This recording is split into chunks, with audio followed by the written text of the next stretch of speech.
भाजपा सांसद रवि किशन ने विपक्ष द्वारा राज्यसभा के सभापति जगदीप धनखड़ के खिलाफ अविश्वास प्रस्ताव लाने पर कहा, ये दर्द कहीं और का है जो कहीं और निकल रहा है। हरियाणा और महाराष्ट्र में जो ऐतिहासिक हार मिली ये उसका दर्द है। शिवसेना यूबीटी सांसद संजय राउत के बयान पर उन्होंने कहा, उन्हें तो लग रहा था कि वे महाराष्ट्र जीत रहे हैं, लेकिन जनता को तो केवल पीएम मोदी चाहिए।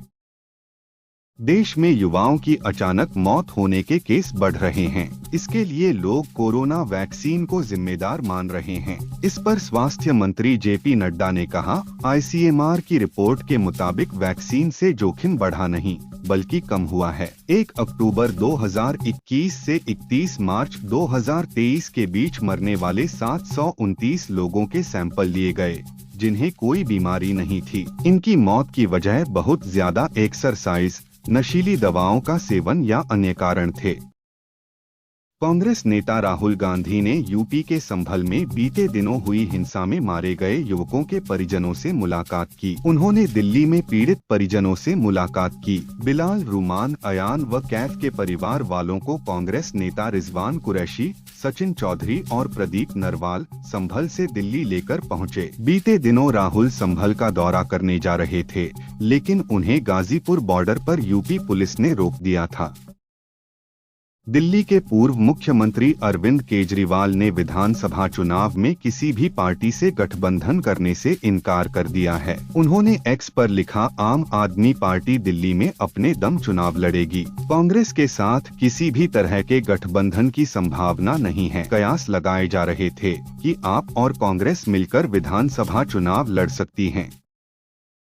भारत और बांग्लादेश में तनाव के बीच बांग्लादेश की मुख्य विपक्षी पार्टी बीएनपी के वरिष्ठ संयुक्त सचिव महासचिव रुहुल कबीर रिजवी ने भारत के खिलाफ प्रदर्शन किया। रिजवी ने मंगलवार को राजशाही शहर में भारत के उत्पादों का बहिष्कार कार्यक्रम के दौरान राजस्थान के जयपुर में बनाई हुई बेडशीट को आग के हवाले कर दिया। उन्होंने कहा कि हम भारतीय आक्रमण के विरोध में ऐसा कर रहे हैं।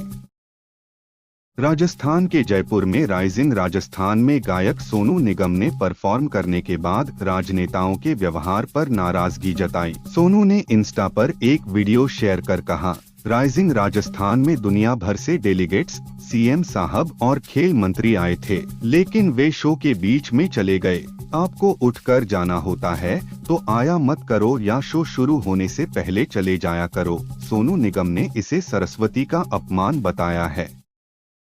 महाराष्ट्र विधानसभा चुनाव में विपक्ष ने वोटों में गड़बड़ी के आरोप लगाए थे, जिसे मुख्य चुनाव अधिकारी ने सिरे से खारिज कर दिया है। उन्होंने कहा कि वीवीपीएटी और ईवीएम के आंकड़ों में असमानता नहीं पाई गई है। सभी परिणाम सटीक हैं। बता दें कि महाराष्ट्र की 288 सीटों पर महायुति गठबंधन को 230 सीटें मिली हैं, वहीं महाविकास अघाड़ी को केवल 46 सीटें मिली हैं। पुरी पीठाधीश्वर जगतगुरु शंकराचार्य निश्चलानंद सरस्वती ने कहा कि भारत में स्वस्थ न्याय तंत्र होता तो पीएम नरेंद्र मोदी और योगी आदित्यनाथ जेल में होते। पीएम मोदी और योगी ने एक आतंकी को शंकराचार्य बना दिया। पुलिस अधीक्षक उसे जेल में डालना चाहते थे, लेकिन मोदी जी ने नहीं डालने दिया। आतंकी को देश में शंकराचार्य बनाकर घुमाने वाले मोदी योगी को दंड देने वाला न्याय तंत्र भारत में नहीं है। प्रियंका गांधी ने कहा कि सरकार जानबूझकर सदन नहीं चला रही है या फिर वे सदन चलाने के काबिल नहीं हैं। हमारा प्रदर्शन 10:30 से 11 बजे तक होता है। जैसे ही सदन शुरू होता है हम काम करने के लिए अंदर चले जाते हैं, लेकिन काम हो नहीं रहा। मुझे लगता है कि यह इनकी रणनीति है। वे बहस नहीं करना चाहते, वे अडानी पर चर्चा करने से डरते हैं क्योंकि सारी बातें सामने आ जाएंगी। पीएम सदन में आते ही नहीं हैं।